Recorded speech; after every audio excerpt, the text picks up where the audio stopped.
Hi, and welcome to the Dynamic Duel Podcast, a weekly show where we review superhero films and debate the superiority between Marvel and DC by comparing their characters in stat-based battle simulations. I'm Marvelous Joe. And I'm his twin brother, Johnny DC. And in this episode, we are going to review one of the very first modern superhero films, X-Men, which came out in the year 2000, nearly 20 years ago to the date. Yeah, I can't believe this film is already 20 years old. That's insane. I feel so old right now. And it's still so good. Like, it still holds up, in my opinion. Oh, yeah, definitely. I had such fond memories watching that for the first time in theaters, and it all came rushing back watching it again. So I can't wait to talk about it. Yeah, we'll talk about that later on this episode. Before that, we're going to go into the comic book movie news from the past week, in which we actually had some decent news come up. We'll be talking about the New Mutants Comic-Con at Home trailer, and we'll be talking about how Noah Centineo has been cast as Atom Smasher in the upcoming Black Adam film. That's huge. Yeah, definitely. As always, our segment times are listed in our episode description, so feel free to check out our show notes if you want to skip ahead to a particular topic. We just want to give a quick reminder to you guys to please subscribe to our show if you haven't already, and if you have, please help us grow our podcast audience by giving us a rating or a review on whatever platform you're listening to us on, or by sharing us with your fellow DC and Marvel fans. And as another shout out, I want to let you guys know that I did a guest appearance on the Ready to Retro podcast where I discussed with them The Matrix, which I'm a huge fan of, and it was a whole lot of fun to sit back and talk about movies with those guys. If you've never listened to the Ready to Retro podcast, I highly suggest you check it out. We'll be linking to their show in our episode notes, and that's Ready, the numeral 2, Retro Podcast. The episode where I'm guesting doesn't come out until this upcoming Friday. Check them out in the meantime, and I'll remind you guys again in our next episode to check them out. And with that out of the way, quick to the No Prize. A No Prize is an award that Marvel used to give out up until the 90s to fans. Our version, the Dynamic Duel No Prize, is a digital award that we post on social media that I personally draw for those who we feel gave the best answer to our question of the week. Last week's question was, what DC or Marvel film would have the best spin-off TV series, and what would it be? And of course, we're asking this question because of the announcement that the upcoming The Batman movie, directed by Matt Reeves, will be getting its own TV show about the Gotham City Police Department and the corruption and fall of Gotham City. We got a lot of great, amazing answers. It was almost impossible to choose between these amazing answers, but we have a list of honorable mentions to go down before we list our winners for this week. Our first honorable mention goes to Ken Johnson, who said that he wanted to see a TV show about the DCEU. It would be anthology-based and focus on the world's reactions to the climactic fights in the movies. I feel like we did get a series of that called Powerless, and that was like a more comedy-based series that was ultimately, unfortunately, canceled, but it was funny. They did have a few good episodes. I don't know if that was set in the DCEU. It probably would be a lot darker if it was. But I could see promise in that kind of show. That's kind of interesting. Harrison Fox gave the answer of Atlantis. And I don't know if that's the DC Atlantis or the Marvel Atlantis. But it's the DC Atlantis. What? It's the DC Atlantis. Oh, that's lame then. I don't care about that. Marvel Atlantis is where it's at. He said either that or a show from the perspective of either Darkseid or Thanos, which would be called either Apocalypse or Titan, respectively. Oh my God. That would be amazing. I feel like we're kind of getting that in film form with the upcoming Eternals movie, but who knows? It might not focus on the planet Titan at all and just focus on the Eternals that are on planet Earth. Yorick Bailey said that he wanted a spin-off show from the History of Violence movie, saying that the show could go deeper into the characters. Now, History of Violence isn't like the main DC Comics universe. It was originally published by one of DC Comics' imprints and later by Vertigo. But yeah, that was a solid movie for sure. And I could totally see them making a TV spin-off of it. Yeah, I loved that movie, honestly. That was a great one. I'd love to see more of that. It should have got a sequel, I think. It should have. Yeah, totally. Yeah. Honorable mention goes to Bo Bermudez, who said that he'd like to see a Constantine spin-off show with an all-new cast and with lots of cameos from other DC characters. Right, because of course Constantine has already had his TV show, and he's still in, Legends of Tomorrow. So the character is a TV character already, but he wants to see someone new in the role. And they're kind of doing that now with J.J. Abrams' Justice League Dark series that's coming to HBO Max. Yeah, that's the rumor. Nightwing Superman said, and I love this answer, that he would like to see a Robin television series that's set in the Snyderverse. Each season would focus on the history of a different Robin. I thought Robin died in the Snyderverse. Yeah, he did. But I mean, we would get to see the history of that character up to his death. And that was just one of the Robins. Right. That would actually be pretty cool, I think. I feel like we sort of have like something really close to a Zack Snyder version of Robin in the Titans television show, but I think it could be done better. Zach Infernobat6 said he'd like to see a Winter Soldier spin-off series, which follows the adventures of Bucky, Sam Wilson, aka Falcon, Natasha, aka Black Widow, and the rebuilding of S.H.I.E.L.D., which I kind of think we're already getting with the Falcon and the Winter Soldier Disney Plus series. And the S.H.I.E.L.D. television show. Right. His DC answer was that he'd like to see a spin-off series of the Shazam family, where we see the kids in the family juggle school and villains like Mr. Mind and the Monster Society of Evil. And that would be a great show. And I think it's a great dynamic that's, tailor-made for television. Aaron Paul and Michael Haggerty also said that they would like to see a spin-off show starring the Shazam family. And we have a release date for Shazam 2, but we haven't really gotten any other news about that film yet. Right. So it would be cool to hear something about that. Jeremy Orr said that he'd like to see a spin-off series from the Blade movies about Whistler's younger days. Now, Whistler, of course, was an ally of Wesley Snipes' Blade in those films, and he was a vampire hunter who set up the Night Stalkers team and everything like that. He was such a fascinating character in all of those movies, and yeah, I would absolutely be all for a Whistler spin-off series, just all about vampire hunting in the world of Blade. Especially if it led up to the upcoming Blade movie or series starring Mahershala Ali. Oh yeah, that'd be cool.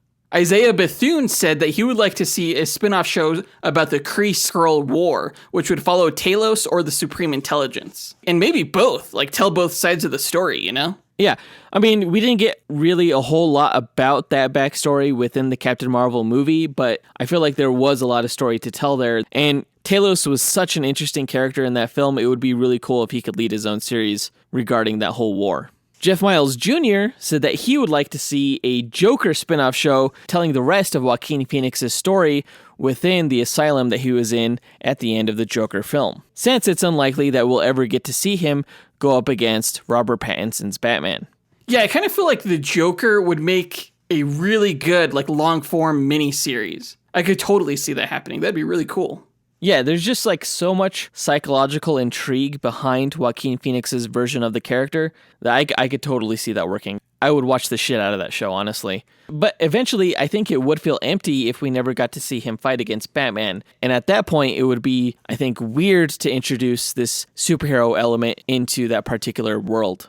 Yeah, that would be bizarre, but maybe that would play into the show's strength. The Joker could be like, what the hell is this? You would get to see Batman from a new perspective that we've never seen before. That's true. Kelvin Mims said that he would like to see a Ravagers spin-off from the Guardians of the Galaxy franchise, saying that it would be a hilarious, mature show following Kraglin as he learns to be a leader. Oh my god, I would love that. Mainly just learning how to use Yondu's whistle arrow. That's right. That'd be amazing. JP Lunai also said that he would like to see a Ravager spin-off show from Guardians of the Galaxy, but that would actually star the original Guardians lineup, including Starhawk, Mainframe, Martinix, etc., considering that we got to see them all in Guardians of the Galaxy 2. It would be a show basically starring Sylvester Stallone, and I think that would be awesome. Avmail said he would like to see a live-action X-Men show that would introduce mutants through the series. Yeah, it wouldn't necessarily be in a spin-off show, but it would set up the concept of mutants within the MCU. And probably lead to an X-Men film. Yeah, I mean, and if they could pull that off, I don't hate that approach to introducing mutants into the Marvel Cinematic Universe. Corey Wooten said he'd like to see a Justice League Dark spin-off show, although he specifically mentioned an animated Swamp Thing series that kind of picks up where the live-action series left off, but would be an animated series that's very grim and violent. And it sounds awesome. Well, I mean, I imagine they wouldn't do something animated alongside the live action show that they're planning that's going to be produced by J.J. Abrams, but you never know.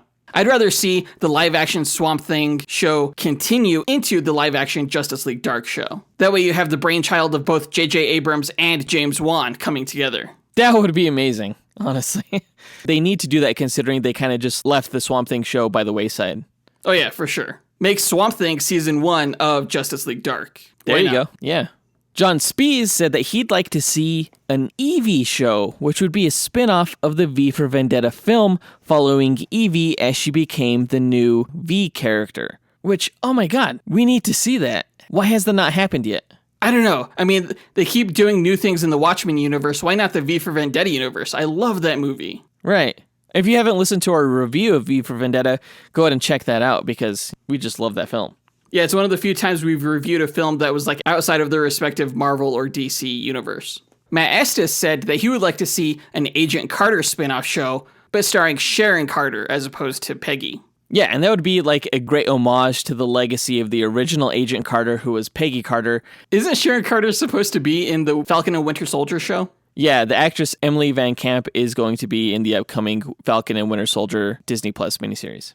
Miggy Madangihan said that he'd like to see a spin-off Justice League series, which is basically a DCEU spin-off series where you get to explore heroes like Martian Manhunter, Green Arrow, Hawkgirl, Ice, Blue Beetle, and Booster Gold, all within the same universe that the DCEU has set up, since it looks like they're not going to get their own live-action film. Maybe. Yeah, perhaps. I would love that show. If you just had a, like, starring Martian Manhunter and him encountering all these other superheroes and recruiting them to the Justice League, that would be cool. CJ Kraft said that he would like to see a spin-off show of the Howling Commandos.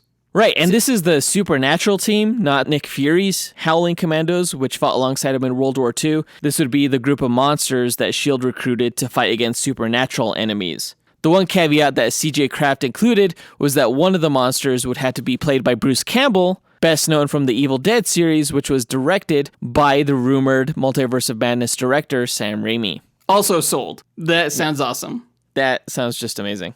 Our final honorable mention goes to David Allen Reed, who said that he would like to see a Young Avengers show starring Cassie Lang, Wiccan, Hulkling, and Patriot. And honestly, I would be really surprised if this was not already in the works. We've heard some rumors saying that that was the case, considering that they've already done so much work within the MCU to set this up. They would only have to do a little bit more work within the WandaVision show, and perhaps the Falcon and Winter Soldier show, setting up Elijah Bradley, to get this going. And it would be just amazing, especially if you toss in Kate Bishop from the upcoming Hawkeye show, too. This is going to happen. I mean, it's just going to happen eventually. You called it. No, David Allen Reed called it. Good job, David. So those were just amazing answers. You guys had a lot of great ideas, but there were two ideas that we thought were super compelling. So the winners of this week's No Prize go to Kenny B. Kenny, who said that we should get a Sinister Six television series spun off from the Sony Spider-Man movies, which would help define Sony's villains' backstories by having them tangle with some of Marvel's other street heroes, such as the Defenders, before their movie fight against Spider-Man. And how brilliant is that? Like, honestly, no one really wants to see just a Sinister Six movie without Spider-Man, but it would take too much time to establish all those villains within that same film. So Kenny B. Kenny is saying establish them in the series and then have that lead into a Spider-Man film where he fights all of the Sinister Six, including characters we've already seen like the Vulture, Mysterio, and the upcoming Morbius, probably. I think that's by far and away the best way to do a Sinister Six story.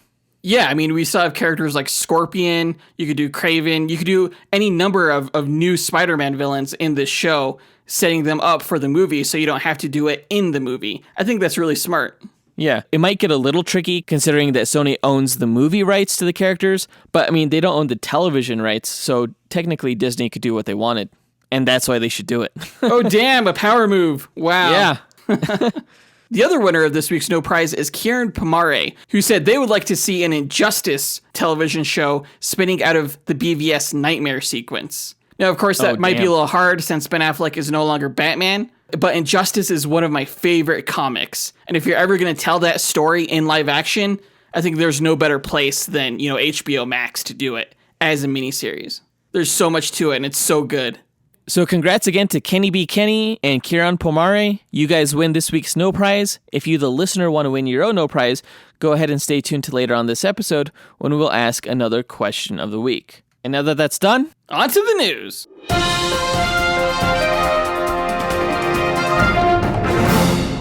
All right, out of the blue this past week, we learned that the New Mutants film is going to be featured at the San Diego Comic-Con at Home event, which is going to take place this upcoming weekend. Now, we heard previously that Marvel and DC were both not going to make film appearances at this event, and so it was a wonderful surprise to learn that this 20th Century Fox movie, which was not necessarily a part of Marvel Studios, would still be making some kind of presentation during this Comic-Con event. Yeah, honestly, like New Mutants probably saved Comic-Con, because if it wasn't for that, there really wouldn't have been anything worthwhile, I think, coming out of it. Right. Yeah. And as an added bonus, we actually got like this new sort of teaser trailer of the film leading up to the event and its eventual release this upcoming August. Now, considering that the coronavirus cases are still climbing within the United States, it's probably unlikely that this film will actually debut next month. So I'm hoping that the big news to come out of this Comic-Con event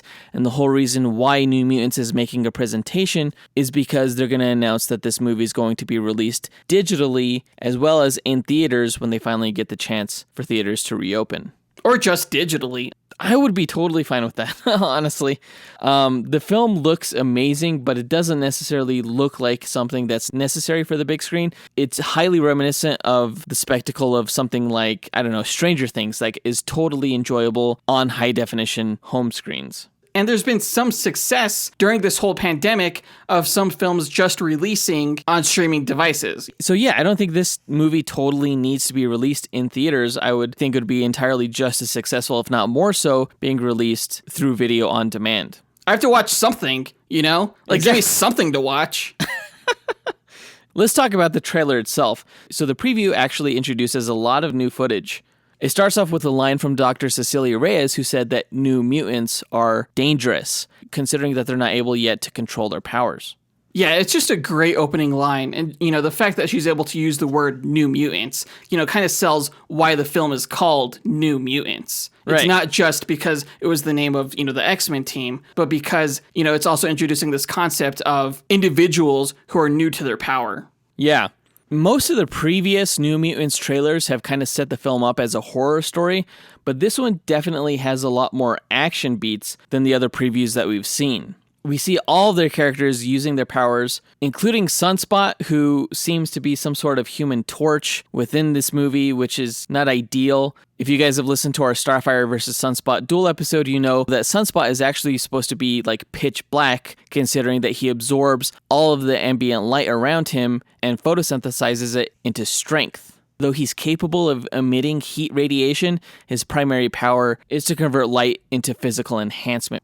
But the other characters look pretty awesome. Like, seeing Cannonball use his powers for the first time in action was amazing. Like, he projected himself down this hallway at such a high speed that he almost looked like the Flash. Yeah, it was really cool. Like, he just left, like, this trail in the ground. I mean, Cannonball has always been a fascinating character powers-wise. I always like the idea of this blasting force field that propels him through space. But I never thought of it portrayed as being anything similar to the character of the Flash. And now seeing this, it kind of brought this thought to me where I kind of consider him as a speedster now, which is pretty cool. I mean, I'm not about to pit him against any of the Flash characters because I know just how fast they really are.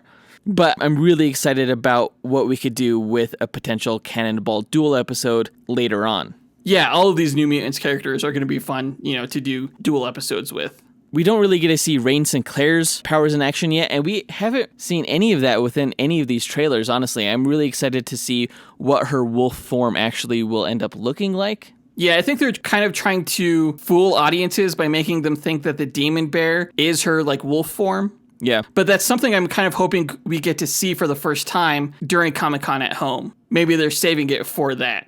That's possible. We do get to see some more awesome magic action, though. It seems like she's totally going to steal the show, like in every scene. Anya Taylor-Joy is just like a badass. She is. And even that line was perfect, where Maisie Williams is like, it's magic, and she's like, so am I. We see her bust out her magic sword. It's going to be amazing. I think people are underestimating the appeal of this movie, especially in a time like this when we're like really starving for superhero films and superhero action. If they release this movie on video on demand, it would probably end up being one of the highest grossing films of this year. Oh yeah, I mean, there's not much to compete with, right? So probably. Yeah. We didn't get to see a whole lot of Dani Moonstar, but considering the whole twist that's likely going to take place in this movie regarding her powers, I don't think they would show too much of her to prevent themselves from, giving that away. Yeah, you definitely couldn't show her power. Right. The only gripe that I have with this trailer is when Roberto says that was so hot in regards to Magic's power usage, allegedly. I don't know at what point this particular line takes place during the film, but it's a weak delivery, and it's a stupid line, honestly. It was a weak delivery, but it was also true, and I loved Cannonball's reaction to it. Okay, all right, I'll give you that. I'll give you that for sure. I'm really excited to see what they're going to announce regarding this film on this upcoming Thursday, July 23rd. We've been in sore need of some good news this year, and I really hope that they're going to announce that either A, the film is going to be released video on demand, or at least B, the film is not delayed, because I don't know if I could take another delay of this film. That would just be horrible. Right. Yeah, that would be. Whatever happens, Jonathan and I will be paying attention to the Comic-Con at Home event on Thursday regarding this film, and we'll be reporting on it next week. What excites me about this movie the most is the fact that it's going to be the first real Marvel or DC superhero entry into the horror genre. And that brings us to our question of the week. What's another Marvel or DC character that you would like to see adapted into a horror film? I mean, besides like Constantine, Blade, or Swamp Thing, because those were kind of horror films too. Right. Post your answer to our Instagram, Twitter, Facebook, or email us at dynamicduelpodcast@gmail.com. We'll pick our favorite answer and draw that person a Dynamic Duel No Prize that we'll post to social media. In DC-related news, Noah Centineo has been cast as Atom Smasher, aka Albert Rothstein, in the upcoming Black Adam film set to be released in 2022. Now, I don't know too much about him. I guess he was in To All the Boys I've Loved Before. I don't know what that is. I don't know what that is either. Something on Netflix. Well, I do know that Noah Centineo is supposed to be He-Man in the upcoming Masters of the Universe movie. What? I didn't know that. Yeah. So he's going to play like two strong guy characters, essentially. Yeah, I'm guessing he's buff, although looking at photos of him, he doesn't actually look that buff. I'm sure he could bulk up. There's always steroids. Right. Yeah, that's true. Steroids, kids. Don't do them. Let's not promote that. If you're not familiar with Atom Smasher, he is the godson of the original Golden Age character, the Atom, who was just a really short guy. But the Atom Smasher is sort of the opposite of the Atom in that he can grow in tremendous size and strength. Right, he's kind of like the DC version of Marvel's Giant Man. Sort of, yeah. Or like our male version of Giganta, something like that. Now, out of all the characters to be announced for the upcoming Black Adam film, did you even think that Atom Smasher would be one of the characters cast, much less the first character cast? Well, yeah, I mean, I'm not too surprised. I think we've talked on this podcast before about rumors on which JSA characters would be in the Black Adam movie. The character of Atom Smasher was sort of like Black Adam's best friend on the JSA. So, I'm not surprised he's there. As far as him being the first JSA member to be cast, also not surprised. What? It's not a big announcement. I think they're probably going to save the big casting announcements of Black Adam for like the DC fandom. Okay, I mean, I can see that. But Atom Smasher really has nothing to do with Black Adam's history within Egypt and the DC universe, like Hawkman or Dr. Fate. Atom Smasher is a relatively newer character within the JSA. Yeah, he was developed by Jeff Johns during his run on the book. But I mean, there's a number of JSA characters that are rumored to be in the film that have nothing to do with ancient Egypt, such as Cyclone. But given this news, I think it's safe to say that the Black Adam film will not take place exclusively in just ancient Egypt. Oh, absolutely not. There's definitely going to be some kind of element of time travel or maybe just flashbacks. So yeah, I guess that does add like another layer of interest to Noah Centineo's casting. The film is going to be directed by Jaume Collet Serra, who also directed Dwayne Johnson on the Jungle Cruise film, which of course we haven't seen, but I'm definitely going to check it out now that I know he's directing Black Adam. Well, Warner Brothers must have a lot of faith in that Disney film to be bringing on the same talent for their upcoming movie. Or Dwayne Johnson just really liked working with him and gets to choose directors of films he stars in. Yeah, that's true too. He does have that kind of clout. There's not too much more to say about this other than I'm hoping we hear more casting announcements in the upcoming DC fandom. Specifically, like Hawkman. Like, that would be great. And Dr. Fate. Definitely. Well, then I guess that does it for all the news for this week. So let's go ahead and get into our main event of this episode, where we review the 2000 film X-Men.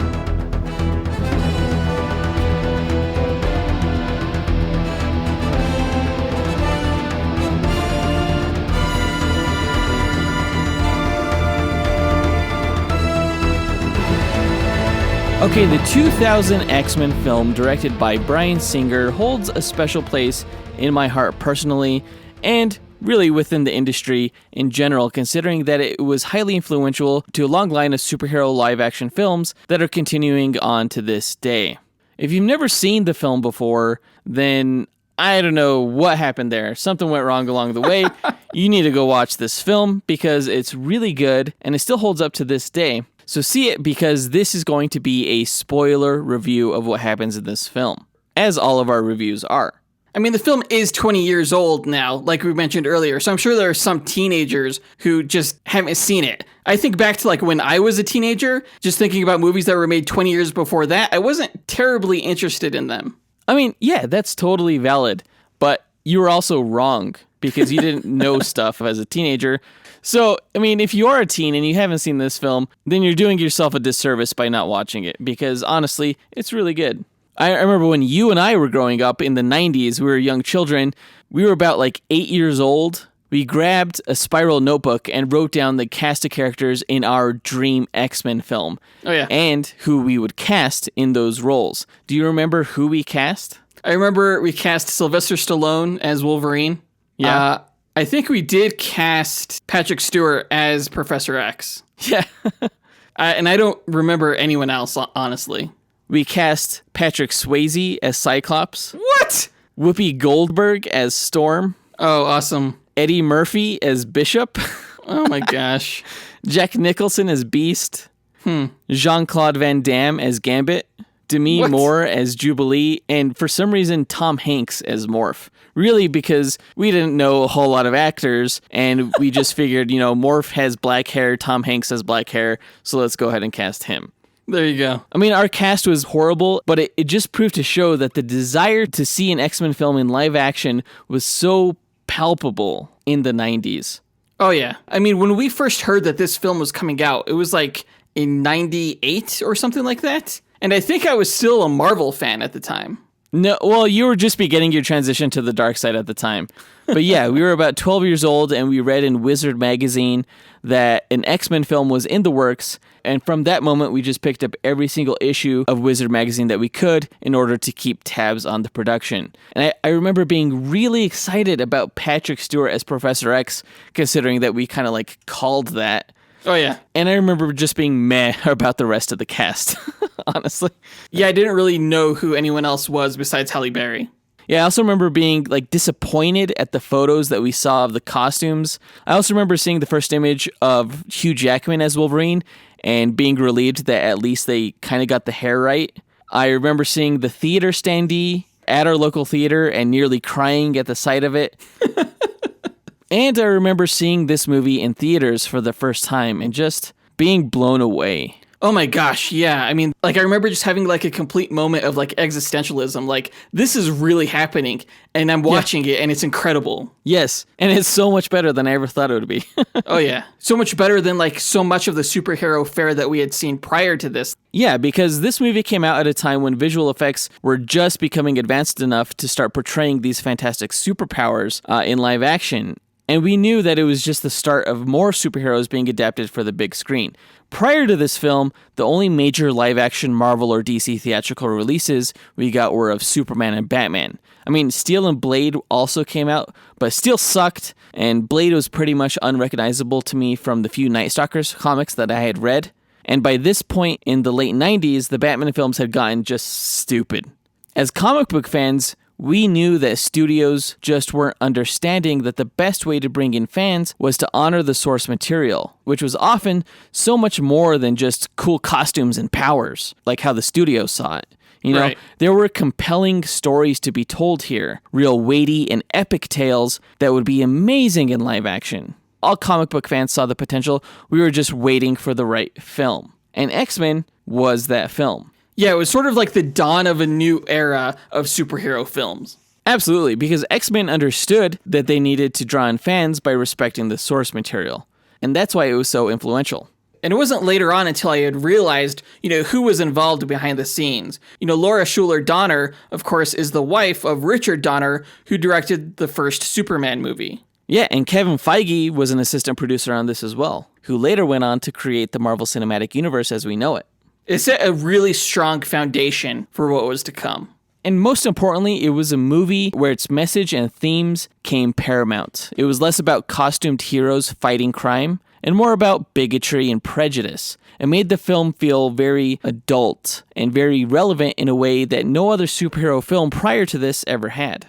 In a way, X-Men was the perfect film to kick off the superhero movie renaissance of the early 2000s because it had some of the weightiest themes out of all superhero comic books, and that the team itself is a metaphor for civil rights struggles and the fight against discrimination. Add that more elevated concept to the extremely varied nature of the X-Men's powers, and it created a perfect storm of drama and spectacle that opened up Hollywood's eyes to the potential of these superhero adaptations, and they haven't really looked back since.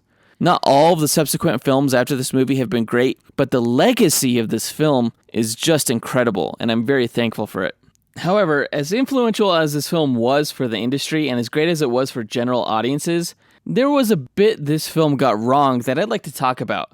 I do feel like a major dick about it, but I'm not going to give the film a full pass just because of its historical importance. Perhaps due to the film's focus on themes, there wasn't a whole lot of character development, and not a whole lot of action, especially for what essentially is an action film. Now, this may have been a budget issue too, but even the action that we did get was a little underwhelming, mainly I think because of Bryan Singer, who really knew how to direct an ensemble drama like The Usual Suspects, but at this point in his career didn't really know what made a compelling action scene. Yeah, I feel like Bryan Singer did a lot of experimentation with his action scenes in this film. If you take a look at some of the editing, there's a lot of continuity errors in the action scenes, and I feel like, he was just kind of trying a little bit of everything, which is kind of surprising because I know for a fact that these action scenes were heavily pre-visualized in pre-production. Yeah, he hadn't quite gained his action chops yet at this point, but I will say that he totally righted that ship with the X-Men sequel, though, because the action in X2 was just phenomenal. Oh yeah, hands down. Also, I gotta knock this film for its choice in costumes. Not that we needed suits ripped from the 90s cartoon per se, but we did need something that felt a little less, lazy? Maybe less afraid, maybe, of looking dorky? I'm not sure. But the following Spider-Man film showed that these costumes certainly don't have to look dorky if you adapt them correctly. I didn't actually end up hating the costumes as much as I thought I would. I think they fit the tone of the film, which was really streamlined, really cool. The set designs of this film were amazing, and I thought the costumes looked really good against them. To give the film's art production team credit, the world building of this movie did influence the comic books and their mythology to this day. It kind of streamlined the world of the X-Men, particularly things like Cerebro and the Blackbird coming out of the basketball court, and the dual role of the X-Men as keepers of the peace and teachers at Xavier's school, and how they have code names to keep their anonymity as mutants. It was simple and brilliant. Yeah, that's something you never saw in the cartoon. They're supposed to be at a school, and yet you never saw students around there learning. Right. Yeah, I'm really grateful for the choices that they made in regards to the school. I thought it did a great job of reintroducing that element back into X-Men mythos. Now, there is another element of the perfect storm I mentioned earlier regarding the drama and spectacle that was in this film, and that's casting. 90% of whatever mess this film could have turned into was saved by its mostly ingenious casting. And let's get into that now in our character breakdown. First, let's talk about Logan, aka Wolverine, who is played by Hugh Jackman. Now, once a generation, an actor comes along and plays a superhero so well, so embodies the character that they essentially become the superhero, influencing the comics and changing the public's perception of that hero forever. It happened with Christopher Reeve's Superman, it most recently happened with Robert Downey Jr.'s Iron Man, and it happened with Wolverine and Hugh Jackman. It's a special thing. Now, I know he's too tall for the character, and he got a lot of flack for that before the film came out, but once everyone saw him in the role, he had that sort of like je ne sais quoi charisma that perfectly brought to life this gruff, surly character in a way that was kind of magical the first time you saw him. Like the way he kicked ass in the cage fight, the way he ordered a beer, the way he popped his claws for the first time, it was just honestly perfect. He definitely captured the character's attitude, whether the way he, held a cigar, the way he said bub. You're right, it was all of these little elements put together that really made Wolverine. Yeah, who would have thought that this musical Australian actor made this like perfect, Canadian rough around the edges character? Now, in this movie, Logan essentially finds his way back to humanity, or mutant kind, as it were. He starts off the film kind of directionless, apathetic, seemingly having given up on his search for answers about who he is and his forgotten past. In the character of Rogue, he finds a kindred spirit who's thrust into this incredible situation with him, and he becomes sort of a father figure to her as he tries to protect her from going down the same lonely path as him and from Magneto's ultimate plan. Through her, Wolverine finds a reason to care again and a new reason for being, essentially. And at the end, he also finds a new hope for answers about himself. It's a really good arc for the character. Yeah, his mentor figure kind of arc in this film is one that's carried on, from the cartoon, when he was a mentor to Jubilee, all the way through the rest of this franchise, even in his final film of Logan. It's kind of his recurring arc in a lot of these X-Men movies. Speaking of mentors and mentees, let's move on to Anna Marie, aka Rogue, who was played by Anna Paquin. Now, a lot of people don't like what this movie did with Rogue. I mean, she's younger here, certainly, but that makes sense from a story perspective. Honestly, her origin actually isn't too far off from the comics. You may know from our Duel episode pitting her against Superboy that Anna Marie was raised in the South and did put a boy who kissed her in a coma, and she did run away. In the comics, she was found by Mystique, who made her a member of the Brotherhood of Mutants.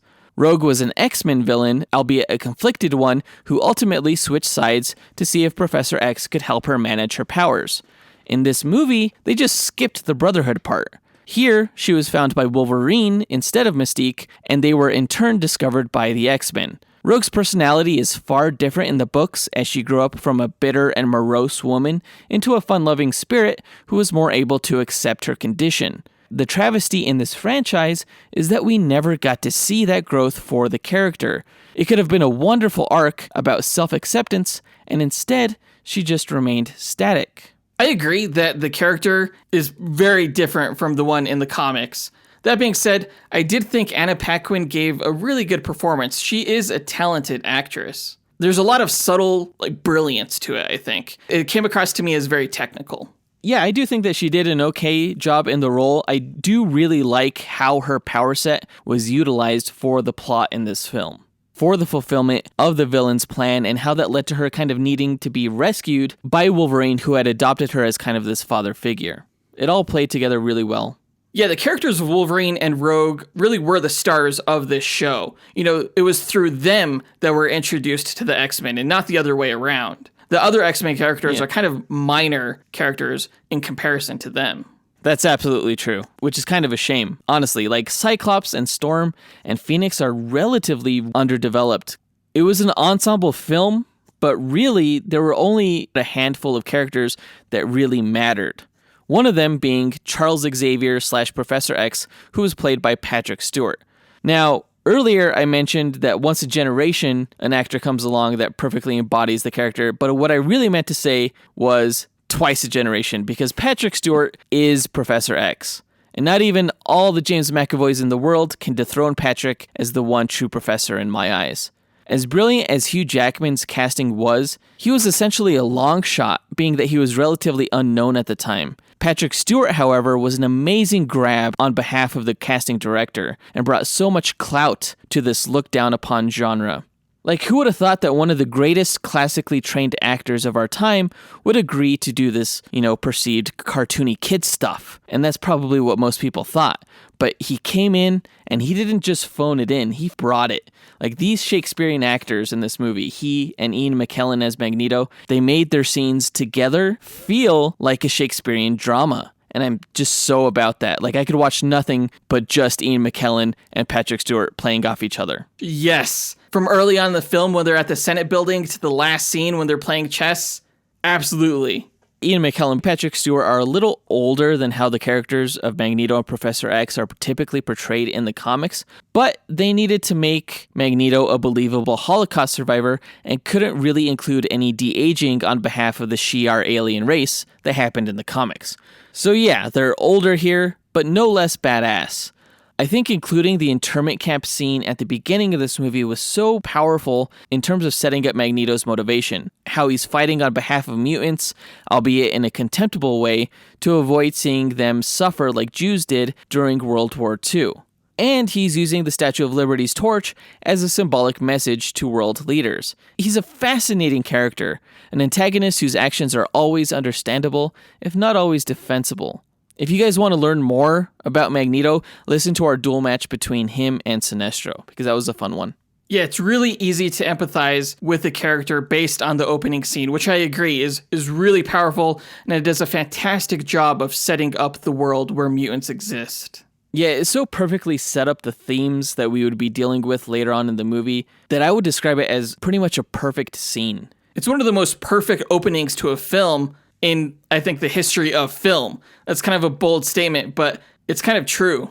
Let's move on to Scott Summers, aka Cyclops, who's played by James Marsden. Now, I do think that James Marsden is a talented actor, but the rest of this X-Men cast kind of gets sidelined on behalf of Wolverine, Rogue, Professor X, and Magneto. And it's really too bad because Cyclops plays such a prominent role within the X-Men comic books, and I think that he was done a disservice here, not just on behalf of the movie, but on behalf of fans of Cyclops. People who know just how really cool the character is, and were given nothing really to convince other people that Cyclops is a badass.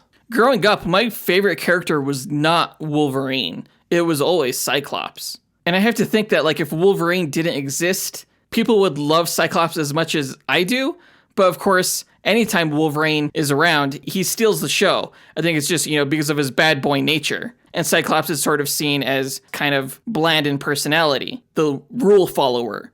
In a way, I think that sort of set the stage for why I ended up liking DC over Marvel. Because Cyclops, in a way, is a lot like characters like Superman. And honestly, I'm a huge fan of the Boy Scout type characters as well. Like, you take a look at Captain America and what the MCU was able to do for a character like that. And it just makes you really excited for what potentially the MCU could do for a character like Cyclops. Oh, hands down. Yeah. I kind of wish that they wouldn't introduce Wolverine into the MCU until they've established, like, the first original 5 X-Men, like Cyclops, Iceman, Jean Grey. If I was Kevin Feige, that's what I would do. And you know what? I wouldn't hate that. I wouldn't hate that at all.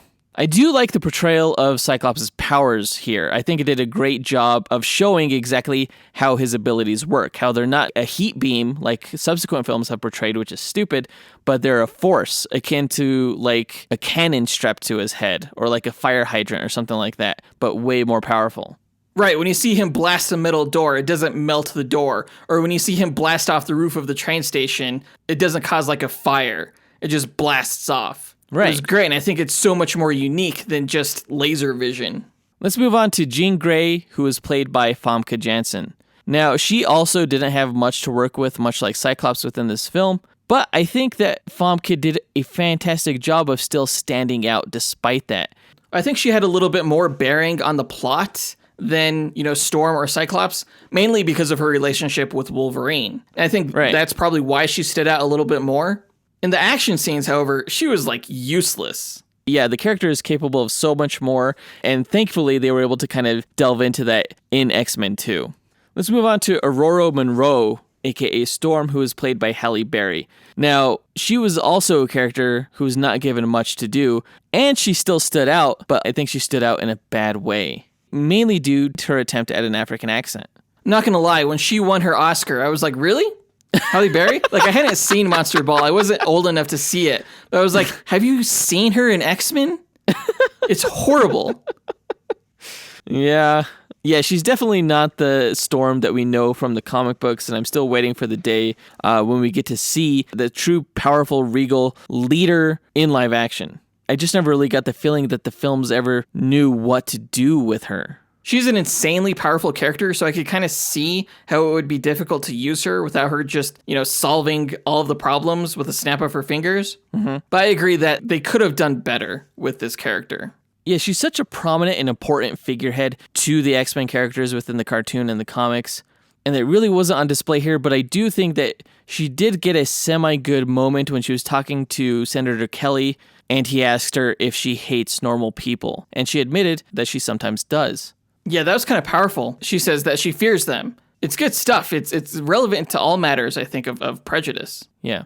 Let's move on to the bad guys. Let's first start off with Raven Darkholme, a.k.a. Mystique, who was played by Rebecca Romijn. Now, Rebecca Romijn stood out also to me, in a good way, I'm going to say.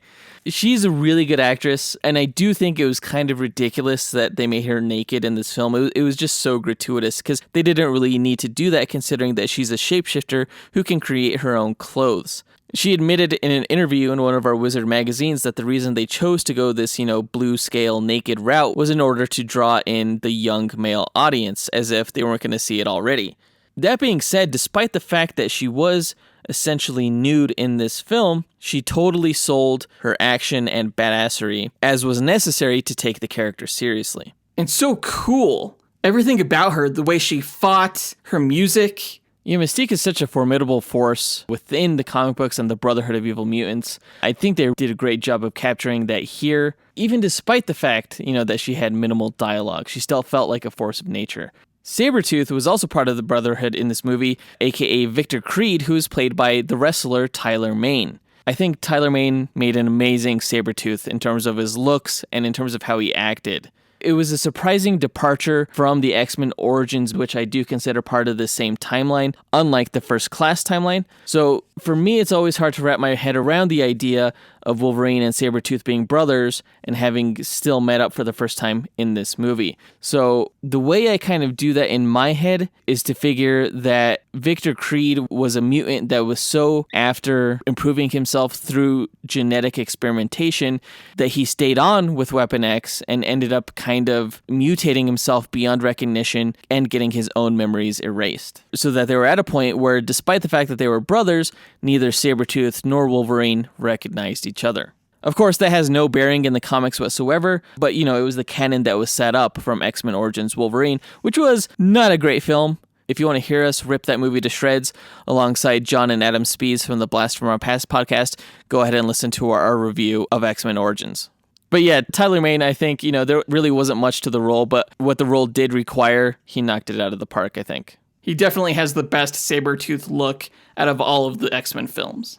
Last but not least, let's talk about Mortimer Toynbee, aka Toad, who is played by the one and only Ray Park. Ray Park, I thought, totally killed it as Toad. As small as the role was, he just brought an athleticism and just kind of like a humor to the role that I don't think any other actor would be able to do, because Ray Park, also doubles as a stuntman. Right, yeah. I mean, if you just see him in behind-the-scenes videos, you know just how much leaping ability he actually has. Yeah, it's ridiculous. It's like, why isn't Ray Park out there fighting crime in real life? He should be. What's interesting about this movie is that they kind of tweaked his power set a little bit in that they gave him a prehensile tongue that could shoot out of his mouth. In the comics, he was just a character who was able to leap at extraordinary heights and had really strong legs and never had this weird tongue power or this weird, goo spitting power. That was gross.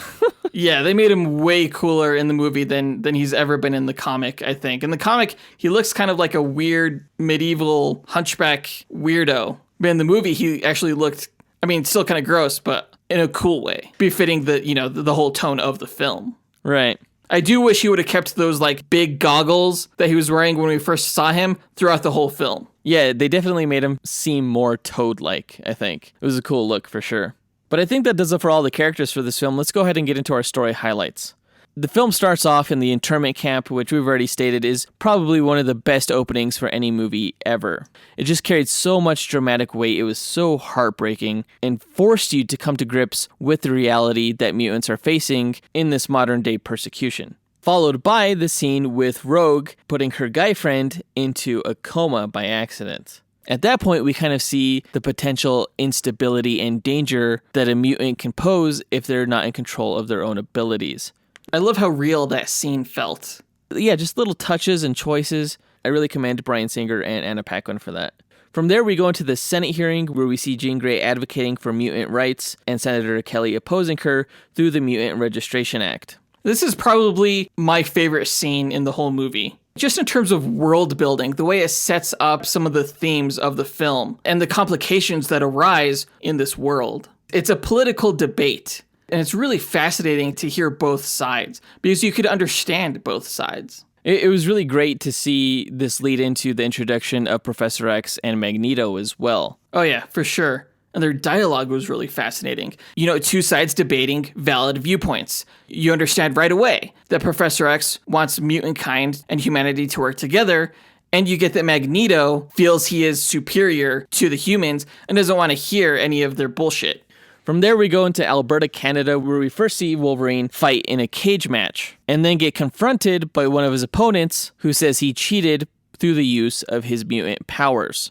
It leads to a confrontation where Wolverine unsheaths his claws in one of the most amazing scenes in all of cinematic history, and he ends up leaving the bar with Rogue in tow.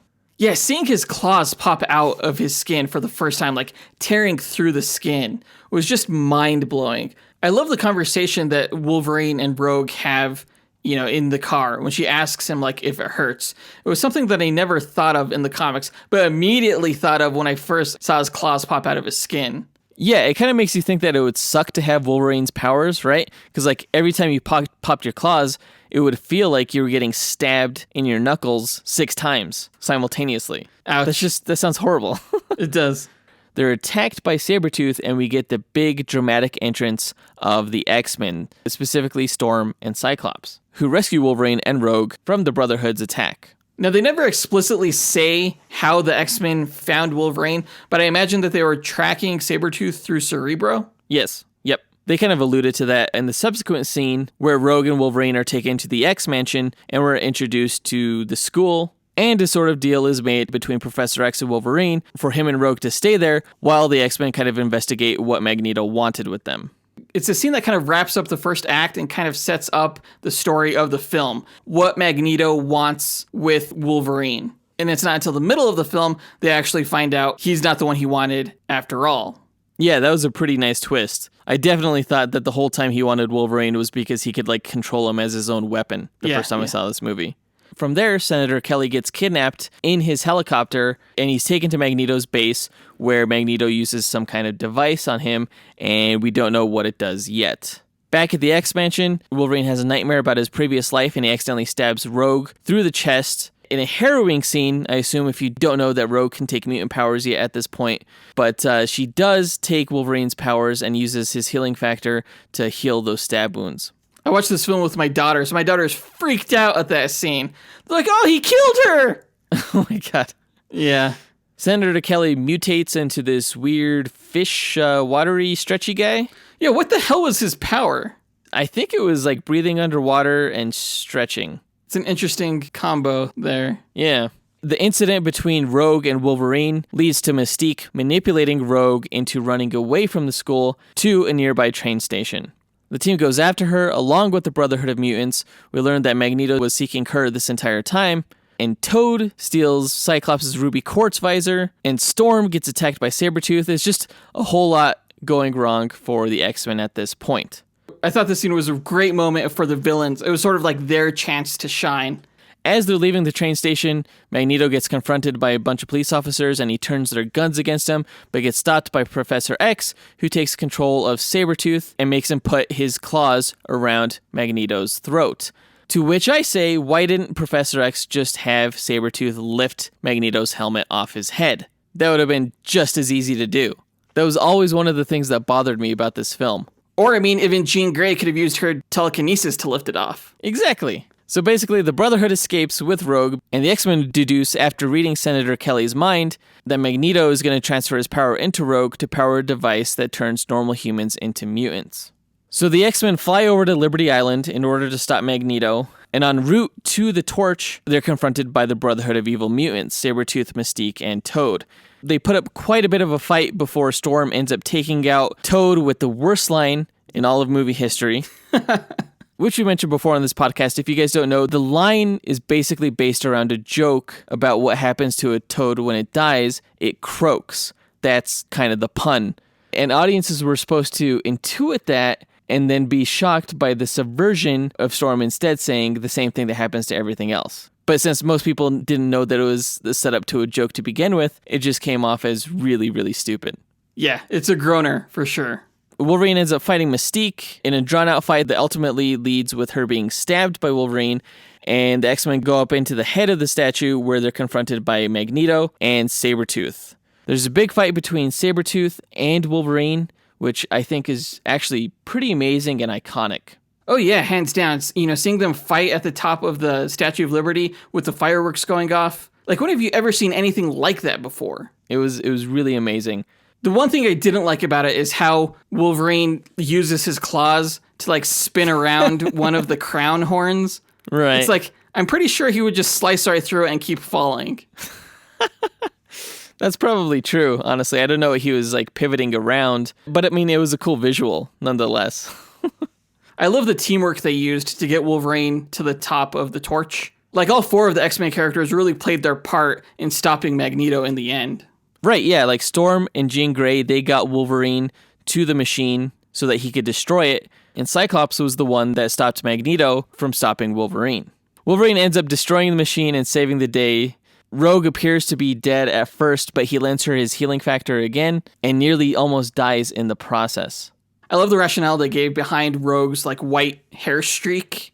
Yeah. She was put under so much stress while she had Magneto's power. Yeah, I mean, it could be rationalized that way, or you could say that she was taking on some of Magneto's physical traits as he was transferring his power into her. Who knows? But it was a pretty cool origin nonetheless. The team goes back to Xavier's mansion, where Wolverine and Rogue are rehabilitated, and Wolverine is given a new lead on his history by Professor X taking him to Alkali Lake. Wolverine says goodbye to Rogue, and that's pretty much the end of the movie. Except for the last scene where we see Professor X and Magneto play chess in Magneto's new plastic prison. That was a powerful scene. Like when Magneto tells Professor X that there's still a war to be fought and he intends to be there by any means necessary. And like Professor X just like leans in like another badass and he's like, and I will always be there, you son of a bitch. I mean, basically. He's just so cool. I remember people cheering in the theater at that final scene the first time we saw the movie. I think I was one of them. Oh, yeah. Yeah. It was impossible not to. It was just so cool and left you so hungry for a sequel that we ultimately got and was ultimately amazing. But yeah, that does it for the film.